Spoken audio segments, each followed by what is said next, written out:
Личен податок е секоја информација што се однесува на идентификувано физичко лице или физичко лице што може да се идентификува. Во групата лични податоци спаѓаат име и презиме, домашна адреса, електронска пошта, телефонски број, датум на раѓање, единствен матичен број, податоци за членство во синдикат, број на кредитна или дебитна картичка, податоци за здравје и други категории, утврдени со законот, вели адвокат Наташа Стаменова. Истите овие, тоест македонското законодавство, целосно ги штити личните податоци. Можам да кажам дека Македонија го следи европското законодавство и во светски рамки и во европски во светски рамки за заштитата на личните податоци со тоа што донесен е закон за заштита на лични податоци кој што тој минатата година мислам дека беше унапреден со законски измени. Агенцијата за заштита на лични податоци си ја врши работата. Можам да кажам јас моите почетоци во правото беа волонтирање во Агенцијата за заштита на лични податоци, така да точно знам агенцијата како ги штити личните податоци на граѓаните. Во Законот за заштита на лични податоци се точно потенцирани како треба да се ракува едно правно лице со личните податоци за да бидат заштитени, односно личните податоци се собираат од контролорите на одреден начин, се користат само за целта за која што се дадени и потоа истите не треба да се задржуваат кај правните лица за граѓаните да можат да бидат сигурни дека нема да бидат злоупотребени. Кај нас исто така и во кривичниот законник постои кривично дело злоупотреба на лични податоци кај граѓаните, така што доколку граѓаните знаат дека им е повредено, односно повредено личното право на личните податоци, може и да пријават представка до Агенцијата за заштита на лични податоци, како и да поднесат и кривична пријава за заштита на лични податоци, доколку се утврди нели дека има прекршок направено или кривично дело злоупотреба на лични податоци, истите можат да поведат понатаму и постапка за надомесна штета, затоа што некој им ги злоупотребил личните податоци. Законот за заштита на личните податоци ги утврдува правата на граѓаните при обработка на нивните лични податоци во различни секојдневни ситуации. Точно утврдува кој има право да бара и да ги користи истите и по кои правила. Во Законот за заштита на лични податоци постои точно определени субјекти кои што може да бараат од вас, тоа се викаат контролори на лични податоци.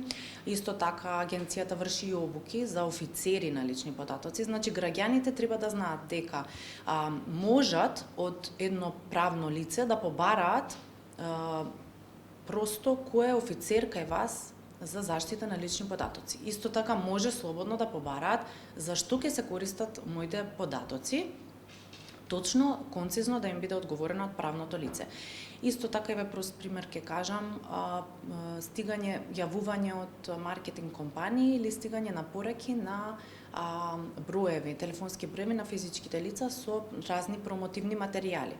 Истите можат да побараат веднаш да се избрише нивниот број, затоа што тоа според нив, доколку е злоупотреба, доколку некој ги злоупотребува нивните податоци, а не знаат како се стигнати до таа маркетинг компанија, како е стигнат нивниот телефонски број, при тоа истите не го дале, истите можат да побараат директно да се избрише тој број, да не им стигаат никакви промотивни материјали. Ова е прост пример. Понатаму законот исто така го штити и социјалните мрежи, односно појавите како што се сликите, објавување на фотографии, објавување на лични податоци за лица на социјалните мрежи. Значи лицето кое што смета дека му се злоупотребени податоците или фотографија некоја злоупотребена може да побара и да поднесе представка до Агенцијата за заштита на лични податоци. Агенцијата директно со Facebook и со Instagram и со останатите социјални мрежи соработува на светско ниво и тие понатаму превземаат чекори. Доколку се потврди дека има злоупотреба, како што кажав, може да баре и надомесна штета.